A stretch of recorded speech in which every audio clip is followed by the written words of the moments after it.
Dr. Henry Lynch is the holder of the Charles F. and Mary C. Hyder Endowed Chair in Cancer Research and a renowned expert in hereditary cancer. He's really Creighton's international brand name to a large extent. To describe him as a genius would not be an overstatement or hyperbole. His research into the medical history of two extended families, his original research, led him to the discovery of hereditary non-polyposis colorectal cancer, or as it's known today, Lynch syndrome. This syndrome strongly predisposes people who have this genetic mutation or set of mutations to develop colorectal cancer as well as other types of cancer.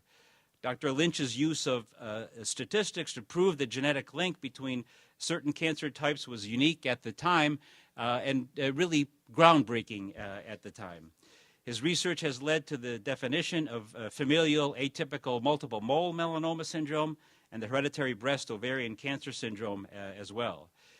He's established Creighton's Hereditary Cancer Prevention Clinic in 1984. He still manages a critical database of family histories and a biorepository that will enable Creighton to continue to play a role in the field of hereditary cancer for decades to come. Dr. Lynch has authored or co-authored remarkably more than 850 papers and reviews. He's been recognized by a number of professional and nonprofit organizations. His research has significantly influenced how physicians and researchers treat, prevent, and study hereditary cancers today, and undoubtedly saved the lives of countless future generations of patients. Please join me in congratulating Dr. Henry Lynch as the 2014 University Research Award recipient. What I'd like to talk about today is the Lynch syndrome, and my emphasis will be on how genetics or knowledge of genetics can lead to the saving of lives. And that's what it's all about. And not only saving of lives, but reducing the morbidity, the sequelae of cancer.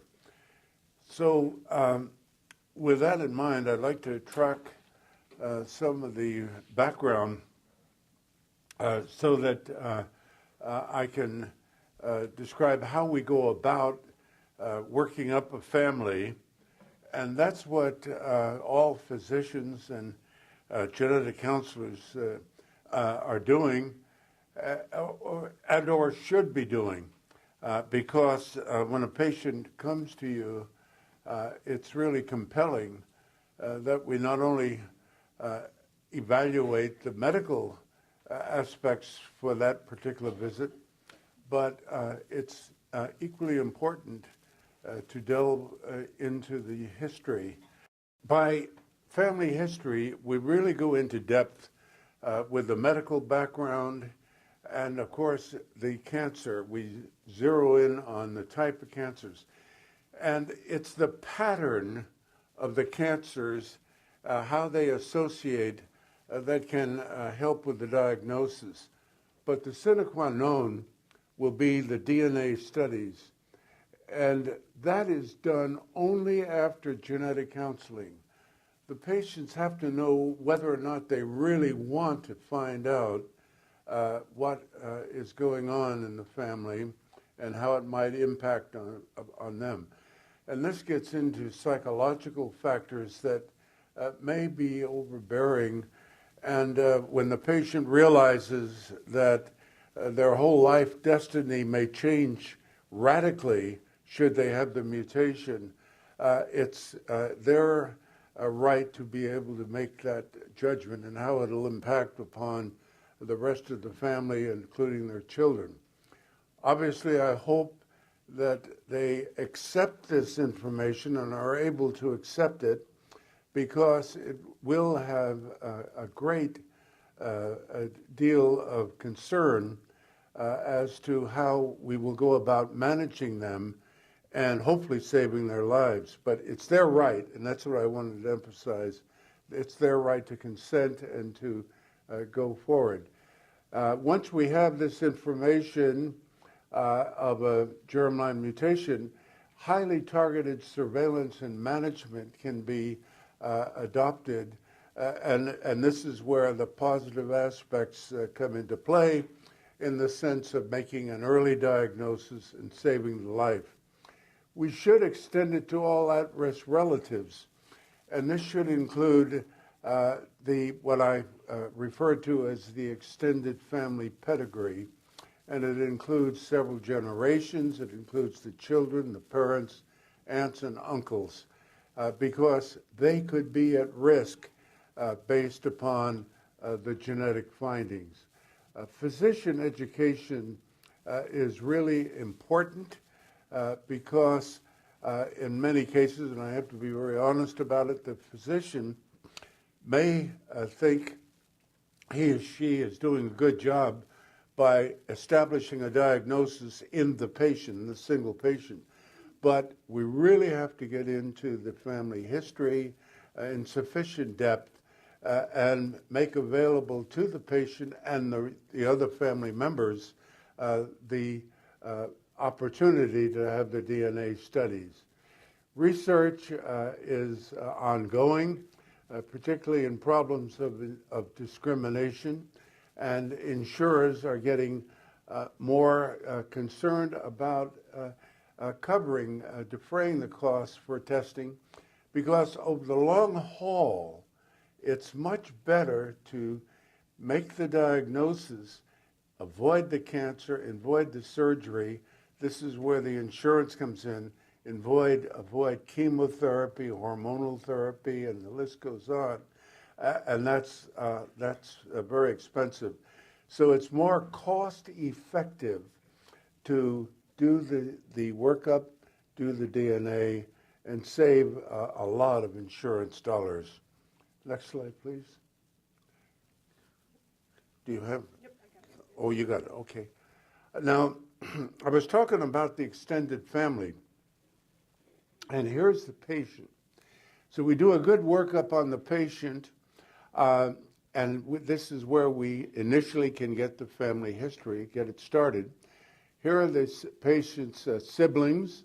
Occasionally, one of the family members will be a genealogist and will be able to tell quite a bit about what's going on in the family. But in the absence of that, you can query other relatives, certainly both parents, mom and dad. Aunts and uncles are very important to find out their status. And when possible, both sets of the grandparents, because most cancers are what we call autosomal dominant. And that means that it's going from generation to generation, and that it doesn't take issue about whether it's a male or female. Both males and females are certainly vulnerable. Next slide, please. Now, this is an example of what I hope to get out of this, but it really is a research project, and this particular family is one that is highly detailed, but I just want to show you how much information we can get once we do the extended family.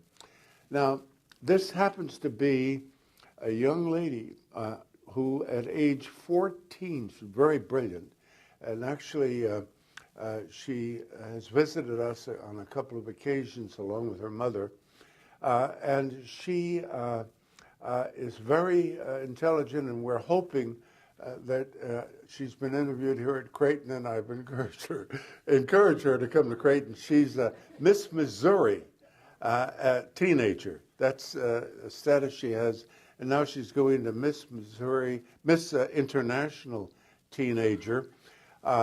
She is doing all of this to raise money for research in Lynch Syndrome. So the stars indicate that these individuals are at enormous risk and or have had cancer. Here's her mother, and they have the germline mutation, the mismatch repair gene. And as you can see, this lady's grandmother also had the mutation, and this is the patient that we saw initially. We began developing the history, and lo and behold, we traced back to the great-grandmother, the great-great-grandmother, all of whom have had evidence of the syndrome.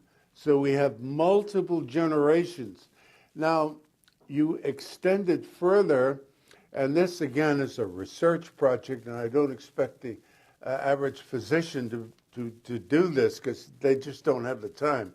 But this is what we do here at Creighton, and we spend as much time as it takes. This took a number of years to work up, but at that point, we start giving information about their ultimate destiny, and most of these are colon cancers. So we have gastroenterologist Steve Lanspa and many others are very astute at evaluating these patients with colonoscopy, diagnosing early signs such as tiny adenomas, which can go on to a carcinoma.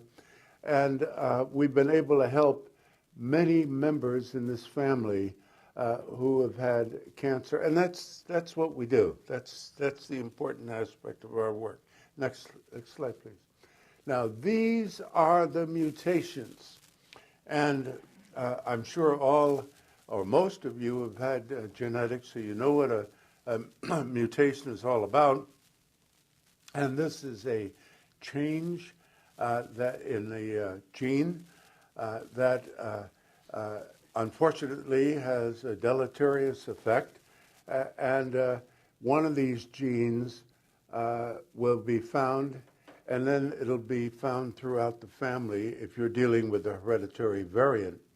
So you have 3 genes that are on this chromosome, chromosome 2. This gene is under suspicion and not absolutely confirmed, but these 2 are, the MSH2 and the MSH6. The MLH1, a very common gene in the Lynch syndrome on chromosome 3, and then this gene on chromosome 7. Next slide, please. Now, this, for purposes of understanding what really constitutes the Lynch syndrome, is a very important slide, and the next couple of slides are of equal importance. It's autosomal, these are autosomal dominant. The cancers, and this is where it differs, occur in the proximal colon, and that's on this side where the cecum is located. In the cecum, the most prominent area for vulnerability from the standpoint of cancer, about 1/3 of the cancers occur in that relatively smaller area of the colon, called the cecum. And this is where the gastroenterologist or colorectal surgeon or general physician who's skilled in colonoscopy needs to reach. And this is where the lawyers come in, because if they don't get there, it could be a litigation, and there have been several litigations, that the colonoscopist was maybe too fast and thought that everything that he did up until the transverse colon or the ascending colon would suffice, and didn't reach the cecum, and that's where the suits can occur, malpractice. So that's very important. The average age of colorectal cancer onset in the general population is 63 years, or from 63 to about 67. It's about 20 to 25 years earlier in the Lynch syndrome. And this makes it compelling that you start colonoscopy much earlier. I mean, if you're going to save a life, you're going to make a diagnosis of cancer as early as possible, you have to start earlier because of the fact that the average age of onset is in the mid-40s. Accelerated carcinogenesis.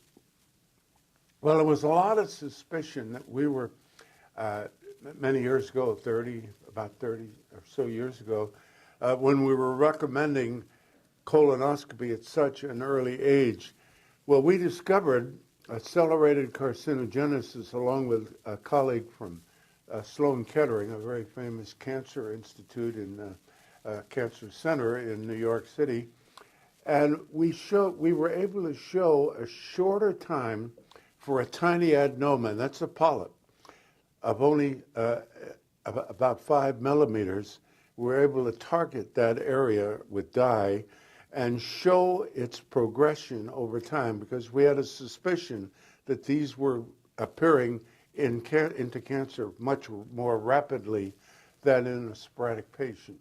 So it took only 2 to 3 years to show that a tiny adenoma to go to a carcinoma, as opposed to the sporadic, that is the non-family history, where it would take 7, 8, as long as 10 years for that tiny adenoma to go to a polyp, to go to a carcinoma. So for that reason, we kept moving the timing up for frequency of colonoscopies much more frequently.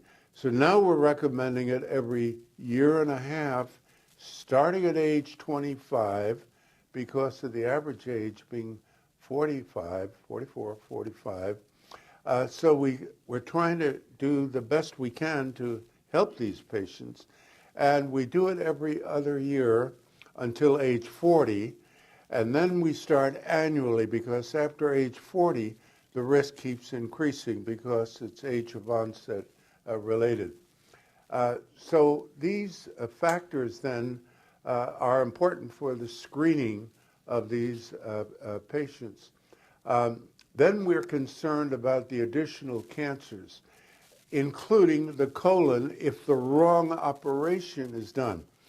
We've been fortunate, and all of you should be proud of, a couple of our students and one of our residents has done research projects, both of which have been accepted. Well, one is now accepted, or has been accepted, in disease of the colon and rectum, and it was one of our residents who showed the importance of doing, and we did earlier, and he has just confirmed it in a very nice way.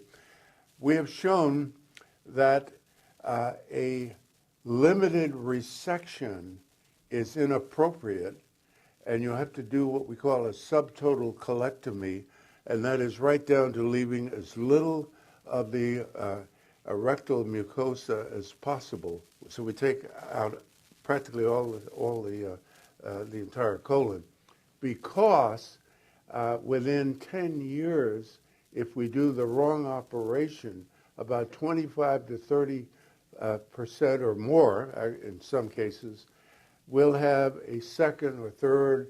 I've had some patients having been operated by physicians who really didn't know that it was the Lynch syndrome. I've had one patient who finally died after the 5th resection for colon cancer, and that was the one that was fatal. So they kept whittling away, taking limited resections, and the sequelae was terrible, meaning death. Next slide, please. Now, these are the cancers that are associated with the Lynch syndrome. They're integral.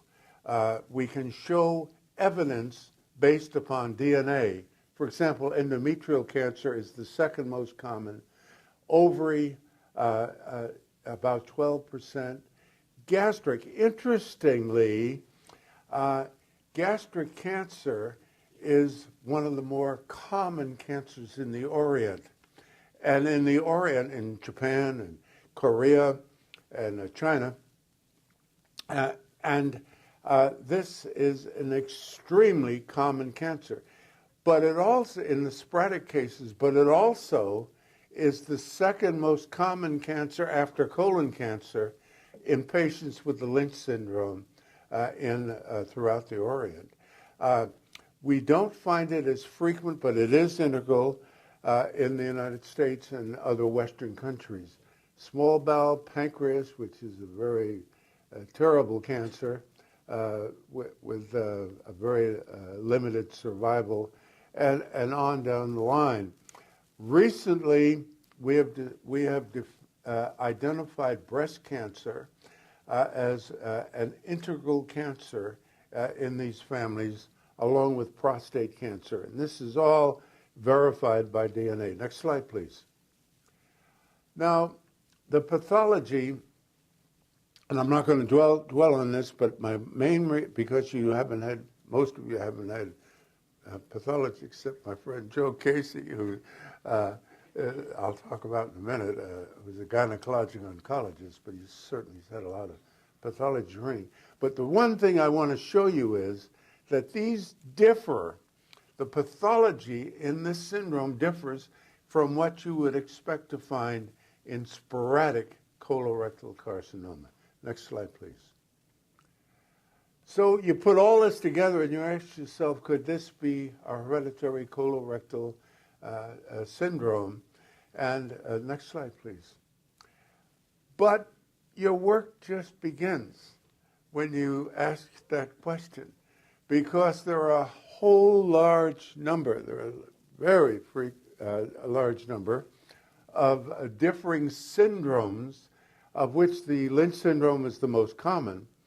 But along the line, our group here, along with colleagues in the Netherlands, have described another mutation, namely we call it EPCAM, the constitutional mosaic epimutation. Our group has also described the LMH1. Then there are a number of polyposis syndromes, familial adenomatous polyposis, where there are hundreds or thousands of polyps in the colon, and obviously you want to get those colons out of the body as soon as possible. When you make that diagnosis, it's a different mutation that predisposes. Then you have hematomatous polyps, a different histology, and you have a number of syndromes. So when you do the evaluation of the patient, you're suspecting Lynch syndrome, but you strike out. You don't find the mutation. You must begin thinking, well, could it be any of these other syndromes? And this is where really the average physician should refer to a genetic center or a geneticist to work out because of the complexity of these syndromes. Next slide, please. So problem areas. The diagnosis of hereditary cancer is frequently missed, unfortunately.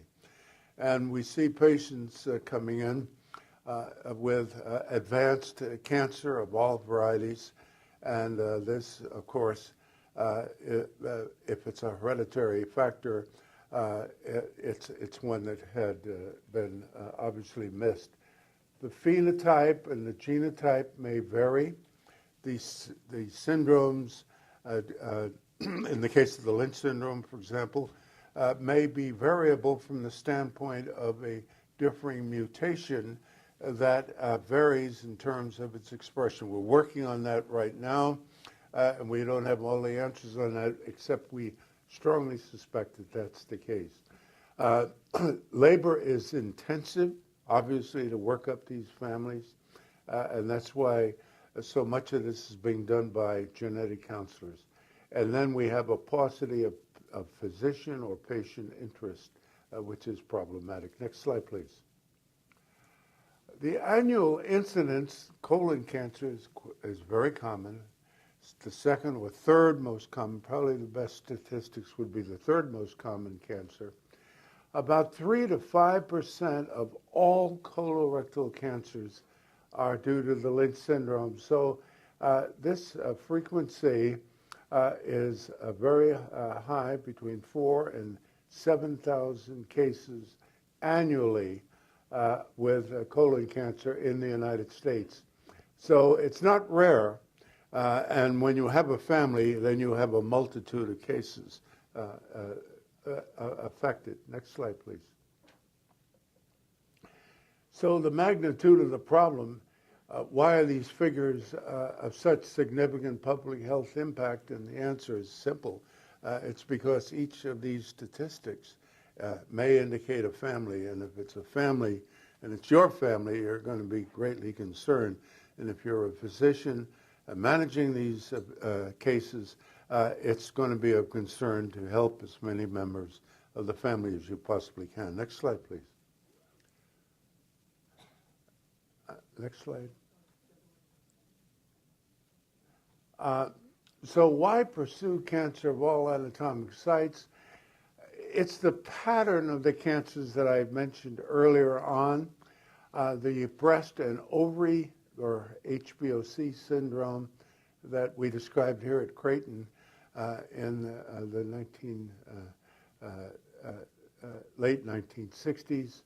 The Lynch syndrome I've already defined, and there are a number of other hereditary syndromes, and actually there are about 100 differing hereditary cancer syndromes of all varieties. Some are just terrible when you diagnose it, like the Lee-Fermini syndrome, which are sarcomas, brain tumors, which are advanced cancers with a very poor prognosis once they're diagnosed, but it's due to the P53 germline mutation. Next slide, please. So should we test all cases of colorectal cancer syndrome? Well, that's a good, important question. And it was answered by a genetic counselor at Ohio State University, Heather Hampel. And she simply, along with Albert de la Chapelle, who we had here several years ago as a visiting professor, geneticist of great renown, she organized the study and had some 500 cases of consecutive of colorectal cancer that came to Ohio State over the years for evaluation. She got the tissue blocks or the DNA from the tissue blocks or from blood on the more recent cases, and found the mutation, evidence for the mutation, in about 3.5% of those cases. Actually, there were 18 cases, and you can do the math out of that 500. And now it has become almost compulsory to look at the DNA. It's being done at many centers now throughout the United States and indeed throughout the world in terms of testing everybody with colorectal cancer in order to find the evidence, the sine qua non being the DNA findings of the mutation. Next slide, please. So survival, for reasons that we don't understand, and we've been looking at this, they do better when matched by stage with sporadic cases. At the same stage, they do better. It appears that there's a much lower rate of metastases. In other words, the cancers in the Lynch syndrome are less likely to metastasize to distant organs, and of course that's what is killing so many of these patients. So it's very important to keep that in mind, but not to tell the patient if he or she has the Lynch syndrome that they're going to do better, because it's a statistical phenomenon that they'll do better statistically, but many will still die. And it gets back to the need to diagnose it as early as we possibly can.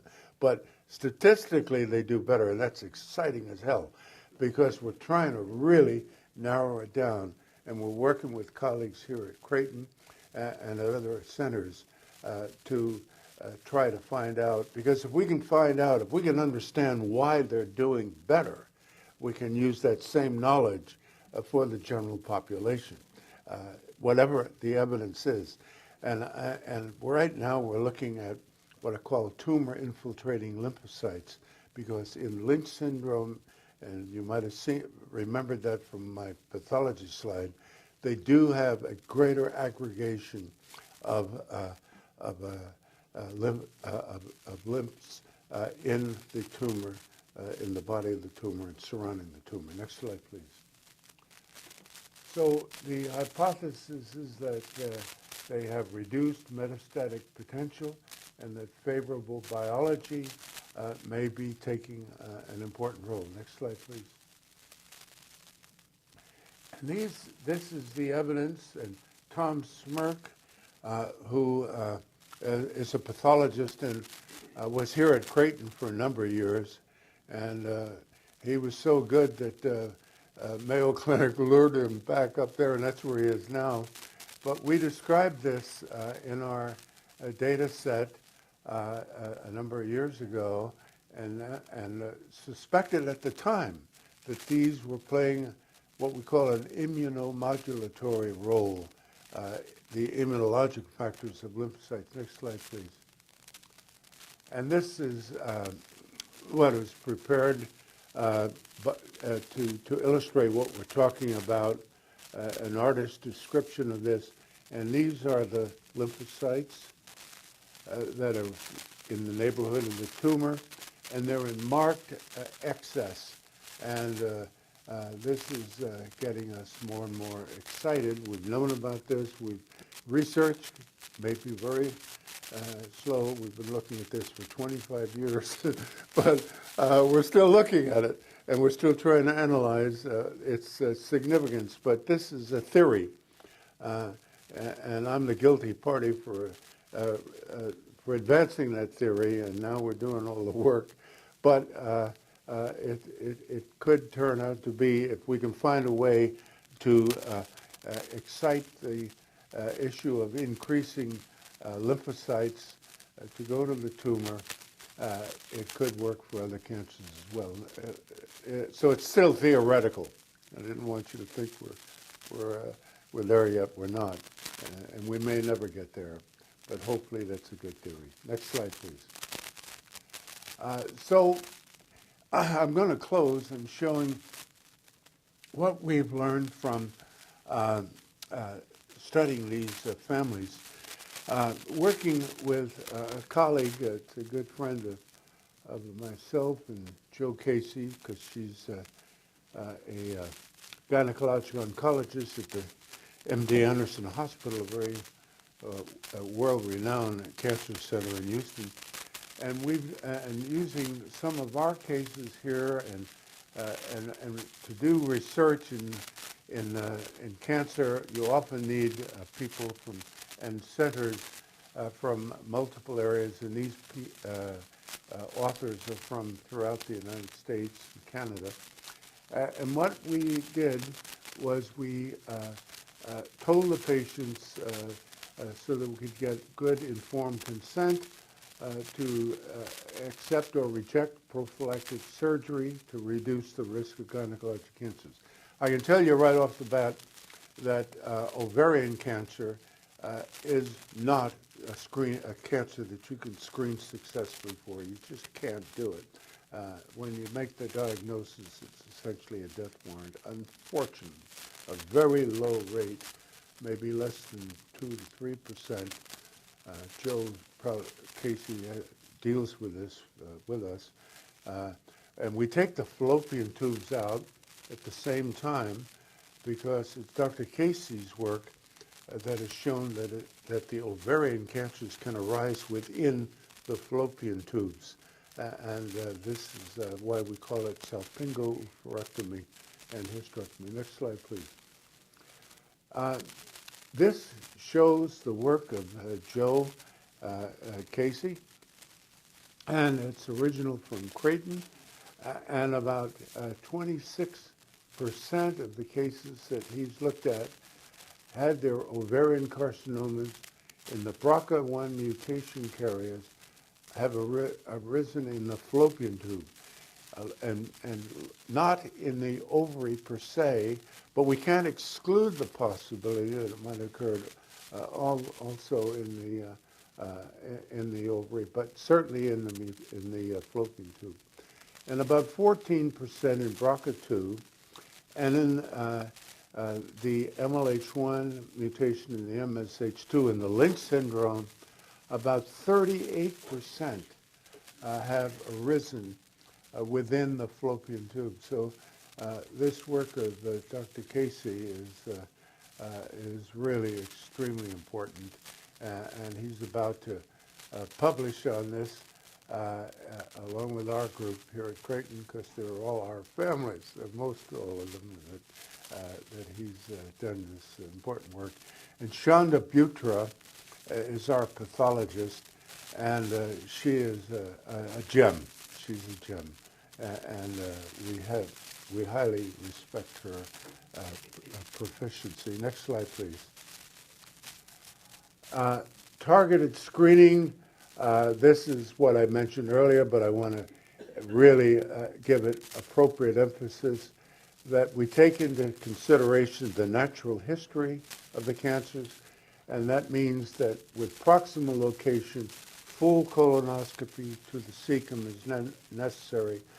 A flexible sigmoidoscopy will not suffice, absolutely not suffice. We begin early, as I've shown. We do it frequently, and targeted screening. Next slide, please. And my closing slide now is, what do you do when you have the diagnosis? You have a whole family. It might be a large family, as large as the one I showed you earlier. You get communication. You educate them so that they really can take this message and know what it means and know what they have to do. And I've developed what I call a family information service. And we go all over the country seeing these families that we've studied ourselves by referral. Next slide, please. And this is an example of a family up in Wisconsin, Green Bay. And what we have done here is we have a large family. This happened to be a breast cancer family. And we got all the people that we could reach, and that we could get the family, persuade the family to screen that, to let them know what we were going to be doing in the sense of education. So I go up there, I take my team with me, the key players as part of the team, and we're all volunteering. There's no cost or anything else. We gather the family together, and we educate them in groups. And in this family, there were over 1,000 members of the family, and many, many hundreds were at risk, and we're trying to get them all to get tested. Next slide, please.